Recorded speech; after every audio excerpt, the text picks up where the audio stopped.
1, Episode 7, Part 2 of 2. The Day the Archers Moved. Battle of Uhud. The Hour the Archers Moved. In Part 1, we watched Abu Sufyan spend a year turning the grief of Badr into an army. We watched 3,000 men march toward Medina with women at the rear, beating tambourines and singing the names of the dead. We watched the Prophet of Allah put on his armor and defer to his companions, even when his own judgment pointed elsewhere. We watched 50 archers take their position at a pass in the mountain and receive an order stated twice in language that could not be misunderstood. Do not leave. Before we go further, if you are starting here, Part 1 of this episode covers everything that built to this morning. Abu Sufyan's preparation, Wahshi's contract, the council debate, the withdrawal of Abdullah ibn Jubair, and the formation of 700 men against 3,000 at the foot of a mountain called Uhud. That episode is linked in the description below. Watch it first. What happens in the next 20 minutes will not carry its full weight without that foundation. Now, Sha'ban, 3 AH, the valley before Mount Uhud. Dawn. The two armies are looking at each other across open ground. 3,000 Quraish, armed and organized and carrying a year of preparation and a year of grief. 700 Muslims anchored against the mountain, the 50 archers on the pass to their left, the Prophet of Allah in the center behind his formation. The Quraish standard. The banner of Banu Abd al-Dar, whose family had held the right to carry it for generations, is at the front of the Quraysh line. This is important tactically. In Arabian warfare, the standard is the psychological anchor of the army. It tells every man where the center is, which direction to press, whether the army is advancing or retreating. When the standard falls, the army loses its orientation. When the standard keeps moving forward, men who would otherwise hesitate keep fighting. Abu Sufyan understood this. He placed his best fighters around the standard. The banner was carried by Talha ibn Abi Talha, described in the sources as one of the most physically imposing warriors in the Quraysh army.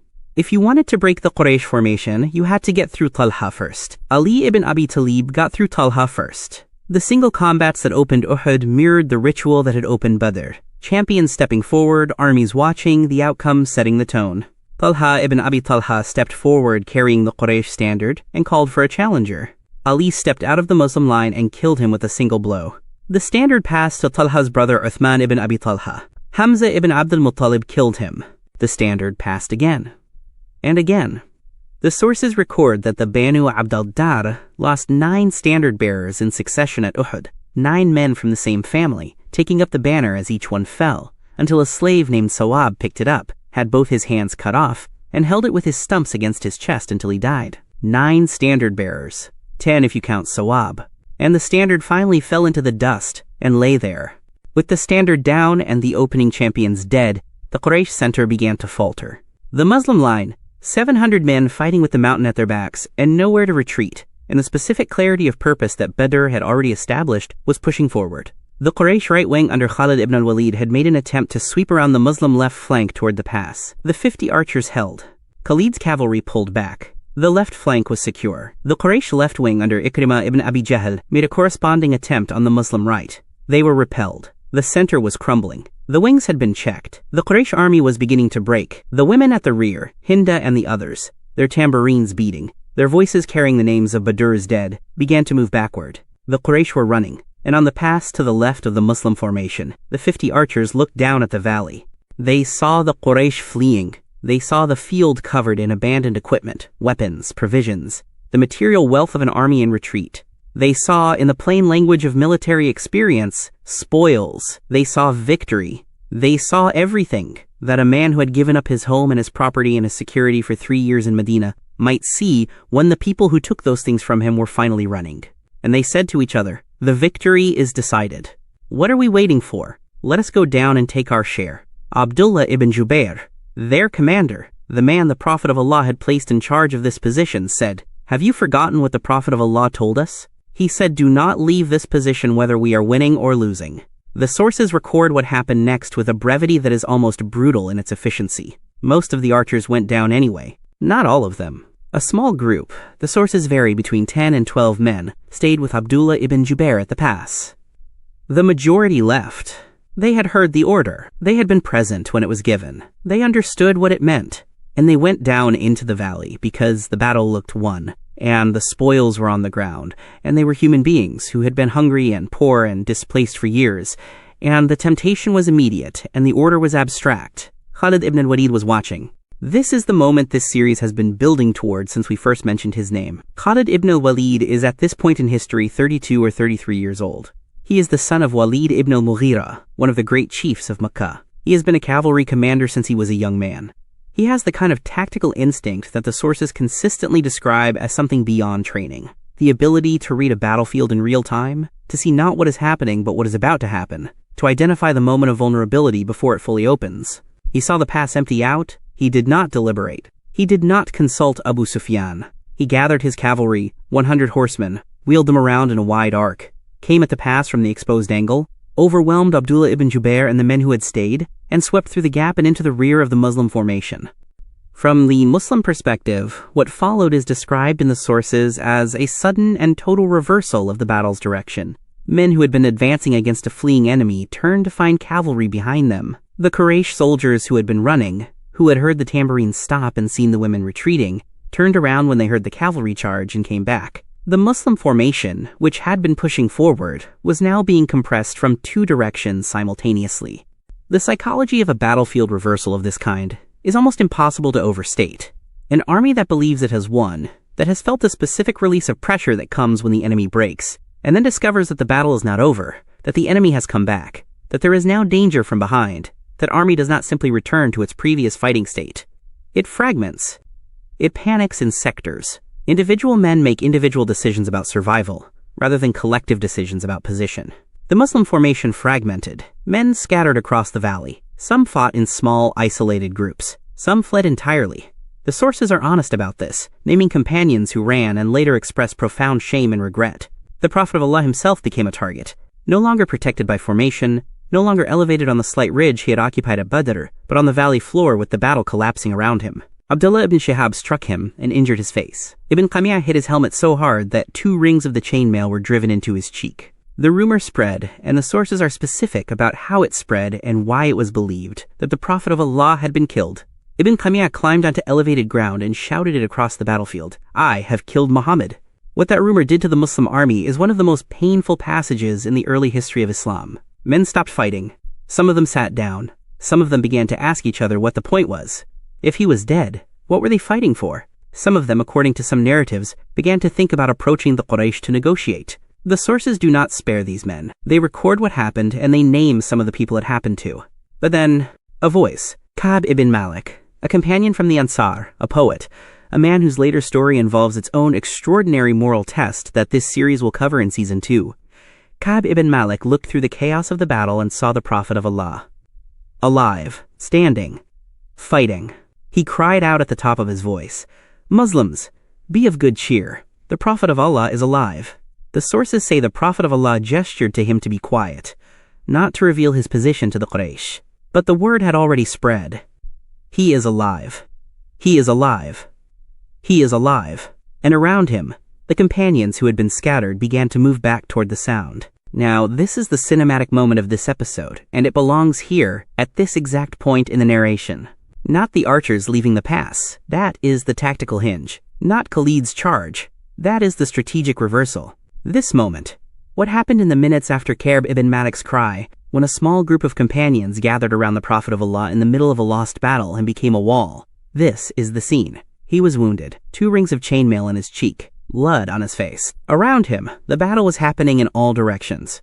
Men dying, men running, men fighting in isolated clusters without coordination. The organized Muslim formation no longer existed. What existed was a small group of men who had found their way back to the Prophet of Allah and were now standing between him and the Quraysh soldiers, who understood that killing him would end everything. Abu Dujana, a companion who had received the Prophet of Allah's own sword at the beginning of the battle, who had marched into the Quraysh line with it with such confidence that the Prophet of Allah had noted his walk carried a shade of vanity, and had said that Allah dislikes such a walk except in this moment. Abu Dujana stood over the Prophet of Allah and leaned his back into the arrows. The sources say arrows were sticking from his back like a hedgehog's spines. He did not move. Sa'd ibn Abi Waqqas, who had fired the first arrow in the history of Islam years before this, stood beside the Prophet of Allah and shot arrows until his quiver was empty, and the Prophet of Allah handed him arrow after arrow from his own supply. Talha ibn Ubaidullah, one of the Blessed 10, one of the men given the explicit promise of paradise during his lifetime, fought until the hand he used to deflect sword strikes became permanently damaged. He had shielded the Prophet of Allah's face from a blow with his bare hand. The hand was paralyzed for the rest of his life. Amarah, whose real name was Nusayba bint Ka'b, one of the women who had come to the battlefield, fought. The sources are specific, and they are not using the word loosely. She fought with a sword and a bow. She interposed herself between the Prophet of Allah and Ibn Qami'ah when he advanced. Ibn Qami'ah wore double armor, and she could not cut through it, but she struck him and pressed him back. He gave her a wound near the shoulder that the sources say was deep enough to leave a visible scar for the rest of her life. When the Prophet of Allah saw her fighting, he said, "Who could endure what you are enduring, Amarah?" She later said, "Pray to Allah that I may be your companion in paradise." He said, "O Allah, make them my companions in paradise." She said, "After that, I did not care what came to me in this world." A woman, a sword, a wound near the shoulder. The specific exchange of a prayer for a prayer. This is Uhud. Answer in the comments to this question because I want to know how you sit with it. At the moment when the Muslim formation was broken and scattered and the rumor of the Prophet of Allah's death was spreading across the valley, what kept the companions who stayed close to him from running? Was it faith? Was it love? Was it something between those two things that does not have a clean name? Tell me. I read every single one, and if you are watching this and you are not subscribed, this is the moment. What happens next in this story, what this battle cost and what it built, is the reason this channel exists. Subscribe now so that every episode that follows finds you. The Prophet of Allah moved toward higher ground. Abu Sufyan had seen that the Muslim formation was broken and tried to climb the same ground to press the advantage. Umar ibn al-Khattab was ordered to push him back. He did. From the elevated position, the Prophet of Allah called the scattered Muslims back to him. They came in ones and twos and small groups, some of them wounded, some of them carrying the specific shame of men who had run and were now returning. He did not, according to the sources, rebuke them. He organized them. He assessed who was still capable of fighting. He sent Ali down to check the direction Abu Sufyan's army was taking, whether they were saddling camels for a return to Makkah or mounting horses for another attack. Ali came back. They are saddling camels. They are going home. Abu Sufyan called across the ground between them. He said, "Glory to Hubal." The Prophet of Allah told Umar to answer, "Allah is higher and more majestic." Abu Sufyan said, "We have Uzza, and you have no Uzza." The Prophet of Allah told Umar to answer, "Allah is our protector, and you have none."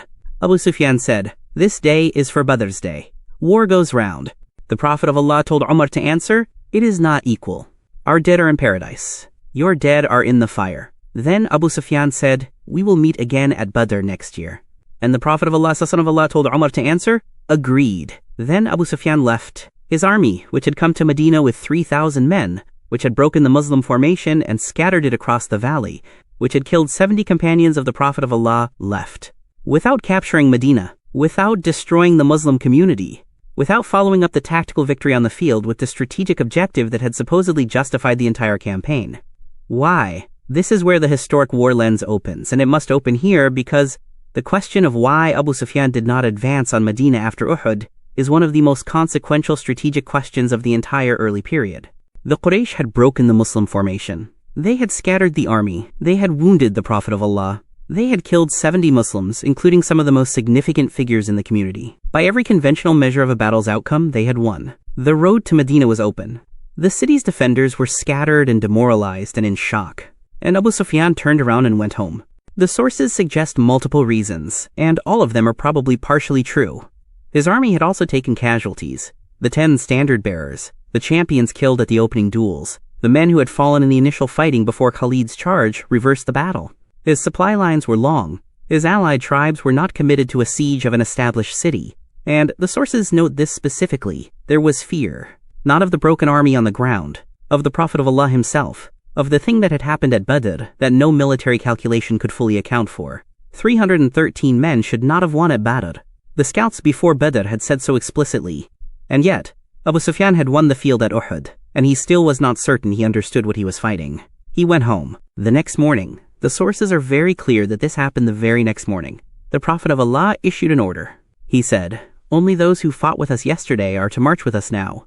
And the men who had scattered across the valley the day before, who had run when the formation broke, who had sat down when the rumor of his death spread, those men rose and followed him out of Medina to Hamra al-Asad, 8 miles south. They marched on wounds. They marched on grief. They marched because the order was given, and they were not going to fail it twice. This was the expedition that historians often overlook, because it produced no battle, but it produced something more important. It produced the news, which traveled ahead of the Muslim column through the desert gossip of the tribes, that the army of Medina was in the field again, the morning after Uhud, marching south. Abu Sufyan received this news at a place called Rawha and turned his army away from any thought of return. He was on his way home. He was going to stay on his way home. The Muslim community had been broken at Uhud, and they had gotten up the next morning and marched anyway. That is the real outcome of Uhud. Now we have to talk about what was left on the field, because the battle's tactical story ends when Abu Sufyan turns for Mecca. But the human story of Uhud does not end until the burial parties finish their work. And one name belongs in this narration with the weight it deserves. Hamzah ibn Abd al-Muttalib. The sources say that Wahshi watched him through the battle from behind the rocks and the trees. He waited for the moment, the single breath of stillness in the chaos of the fighting, and he threw his javelin low and spinning in the Abyssinian style.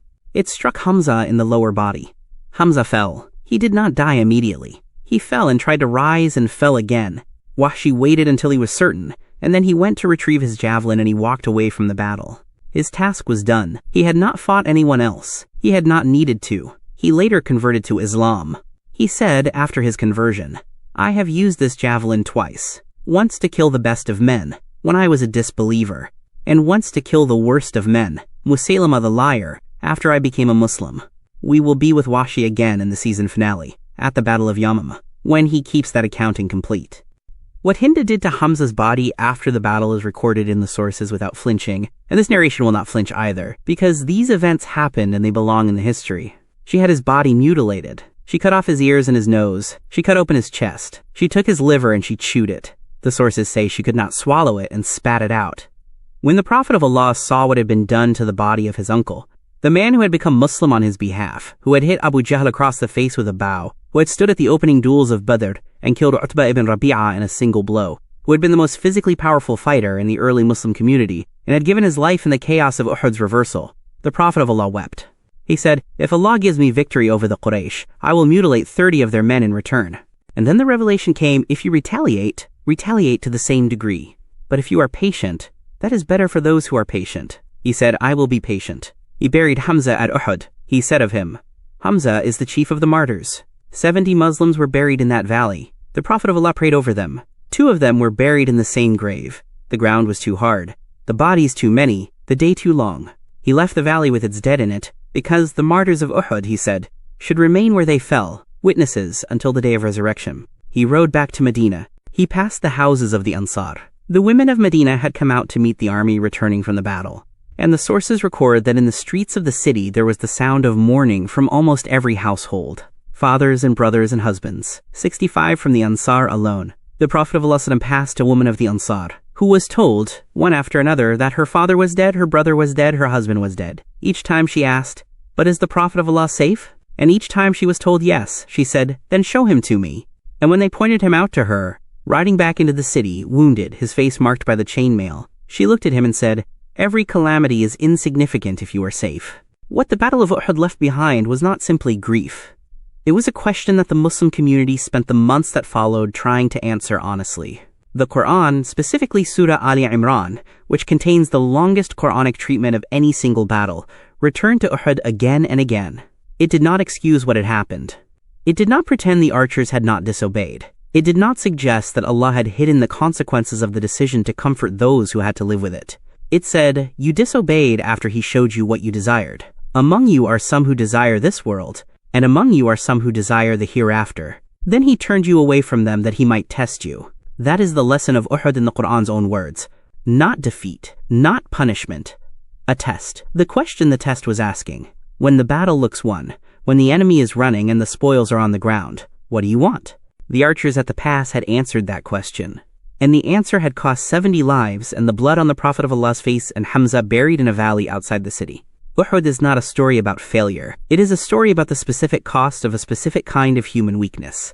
The weakness of men who had been patient through extraordinary suffering and who, at the moment of apparent victory, reached for the immediate reward instead of holding the position.